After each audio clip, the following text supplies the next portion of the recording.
আসসালামু আলাইকুম রহমতুল্লাহি ওয়া বারাকাতুহু। বিক্ষুব্ধ তৌহিদি জনতা, সম্মানিত নগরবাসী, আজকে আমাদের হৃদয় ক্ষতবিক্ষত, আমরা মর্মাহত, আমাদের ভাষা আমরা হারিয়ে ফেলেছি।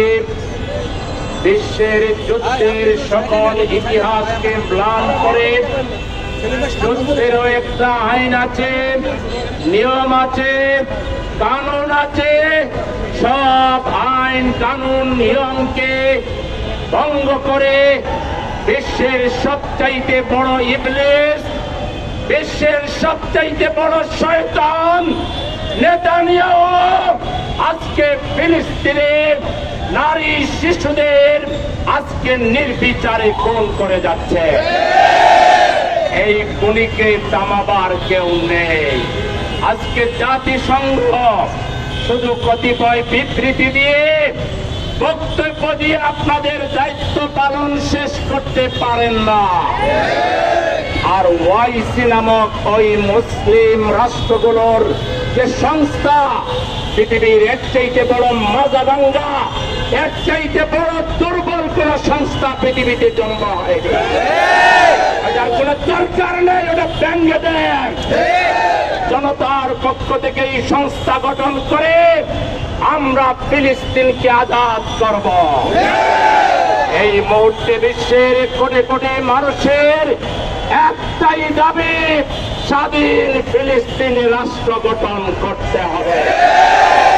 তার জন্য শুধু ৪৫ কিলোমিটারের গাজাবাসী নয়, পৃথিবীর কোটি কোটি বনি আদম, আমাদের শিশুদের মর্যাদা রক্ষায় আমরাও জীবন দিতে কুণ্ঠাবোধ করব না।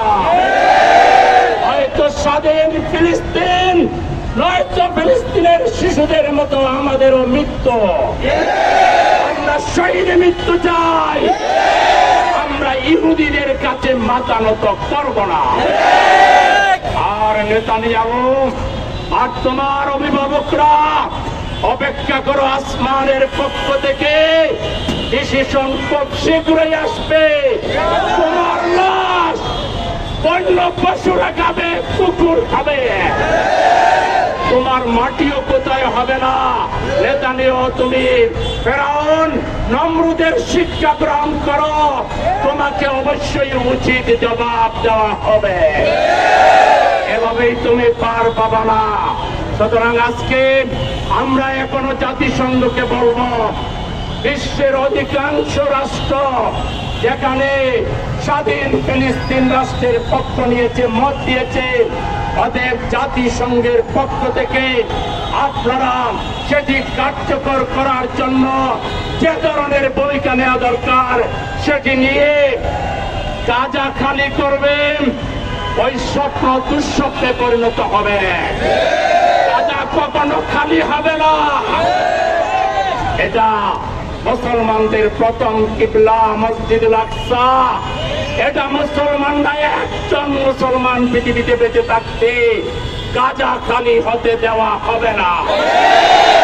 এজন্য সারা পৃথিবীর মুসলমানরা গাজার দিকে মার্চ করে তুমি কত মানুষকে খুন করবে আমরা দেখে নেব।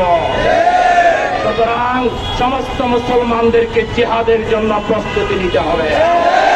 আল-আকসাকে মুক্ত করতে হবে, গাজা উদ্ধার করতে হবে। গাজায় নর্তন কীর্তন করবেন না আপনাদের করুণ পরিণতি দৃশ্য দেখবেন, সেটি সময়ের অপেক্ষা মাত্র। আজকের এই ঐতিহাসিক মার্চ ফর গাজা, আজকে সোহরাওয়ার্দী উদ্যানে আমরা যাব। এখানে বিভিন্ন দল, মত, জাতি, ধর্ম নির্বিশেষে সবাই আসবে। আমরা তাদের সাথে উদারতা প্রদর্শন করব ইনশাআল্লাহ। আমরা শৃঙ্খলার পরিচয় দেব ইনশাআল্লাহ। আমরা এই বাংলাদেশকে পৃথিবীর মানচিত্রে একটি অনন্য বাংলাদেশ হিসাবে পরিচয় করাবো ইনশাআল্লাহ। আমরা প্রতিবাদও করব, আমরা শৃঙ্খলা রক্ষা করবো ইনশাআল্লাহ। আসুন আমরা শান্তিপূর্ণ মিছিল নিয়ে সোহরাওয়ার্দী উদ্যানের দিকে আমরা মাঠে চলে যাব ইনশাআল্লাহ। যেখানে জায়গা পাই সেখানেই আমরা বসে পড়ব এবং অন্যান্য মানুষ যারা আসবে তাদের সেবা আমরা করবো ইনশাআল্লাহ। রাজি আছেন তো? রাজি আছেন?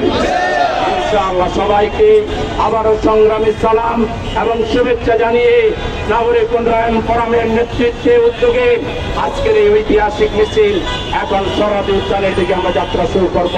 সবাইকে শৃঙ্খলার সহিত এই মিছিলে অংশ নেওয়ার আহ্বান জানাচ্ছি। আল্লাহ হাফেজ। বাংলাদেশ জিন্দাবাদ।